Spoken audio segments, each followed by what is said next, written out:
Okay, this is St. Vincent's Academy, founded by the Sisters of Mercy. It is the Catholic school in Savannah. It was built in the 1850s. It's a marvelous example of a surviving antebellum structure. There were actually, in this period, 3 schools that were built. 2 were public, Chatham Academy and the Massey School. The Massey School still stands. And then the Catholic community, which was forming its own institutions, then created St. Vincent's Academy. The remarkable thing about St. Vincent's Academy is that it is still serving the same educational purpose and support of the Catholic community in Savannah today as it did in the 1850s. It is still educating children even as we speak. It's a marvelous educational legacy. Other things about St. Vincent's that are interesting is there was a Sister Frances who ran a secret school here for black children in the 1850s, which was illegal.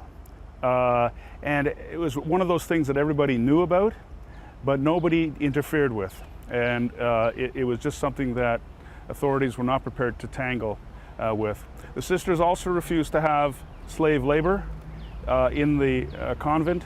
Or to own slaves. Now that doesn't mean they weren't supporters of the South. They were in fact ardent supporters of the South once the war started. They made flags here for the Montgomery Guards and other Irish regiments and Irish units that joined the Confederate cause.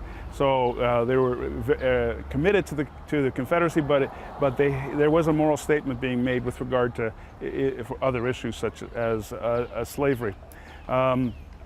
St. Vincent's also allows us to talk a little bit about Father Peter Whalen, who is a remarkable man who is featured in our first book. He was a Catholic priest here in Savannah. He was asked to go to Fort Pulaski as the chaplain. He was there during the siege. He was on the battlements with his stole and his Bible and his cross during that bombardment. When they all went into, became prisoners of war, were taken north, he was offered a parole because Father Peter Whalen was in his 60s. And he refused the parole, and he went north with them. While he was up north, it was extremely cold. And so the officers got together and bought him new robes. And then the next day they saw him dressed in his old clothes. They said, "What happened to the new clothes we bought you?" He said, "Well, I gave it away." And they asked him, "Well, why didn't you give your old clothes away?" And he said, "Well, whenever I give for God, I give only my best." He was a very remarkable man. Big man. He used to, like Lincoln, he would joke about his looks, saying it was a wonder his mother didn't drown him when he was young. He had a great sense of humor, big, powerful man. When the officers were released from Governor's Island in New York, allowed to go home, he was classed as an officer, as a chaplain. He could have gone home with them. He refused. He stayed with the enlisted men. And he stayed with them until they were released. And then he came back to Savannah and began his work with the orphanage, with the boys' orphanage. He was then asked by Bishop Verut to go to Andersonville, where they needed a Catholic priest because there were Catholic soldiers there at Andersonville. And of course, you know the story of Andersonville. 13,000 soldiers died there in the 10 months that it was open, primarily because the water was poor, but it was a hellhole. Most chaplains that would go to Andersonville would go in for 2 or 3 weeks, usually become sick and come out and be replaced. Not Father Peter Whalen. He went in and he stayed, and he set up his chaplaincy in Andersonville. And he used to have to crawl, because they lived in holes in the ground. He used to have to crawl in next to these dying men to hear confession. He had a short version of extreme unction that he used to give because so many were dying every day that he couldn't go through the full extreme unction. He eventually, after many, many months there, became ill. And just before the camp closed, they sent him back to Savannah. Rather than go to Savannah, he's always a man of action. He goes to Macon. He borrows $6,000 from a member of the church, Catholic Church there, and he goes to Macon. He buys flour and he gets bread made, and it's called Whalen's bread. and it's taken to Andersonville. And I want you and that's what they lived on until they closed the camp. He was admired and indeed loved by these prisoners, who saw him as the one person reaching out to them in such wretched conditions, fearlessly reaching out to them. And then he brought the food they needed.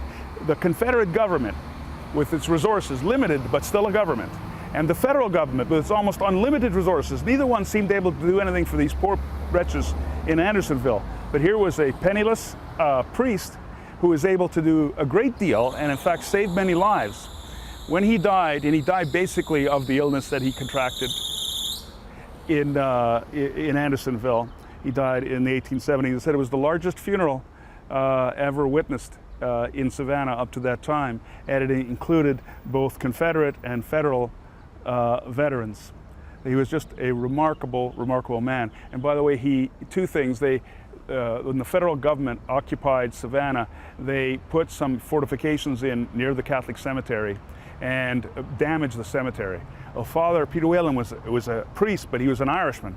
And he writes this stinging letter to the general in charge saying, you know, it's sacrilege. And then he writes to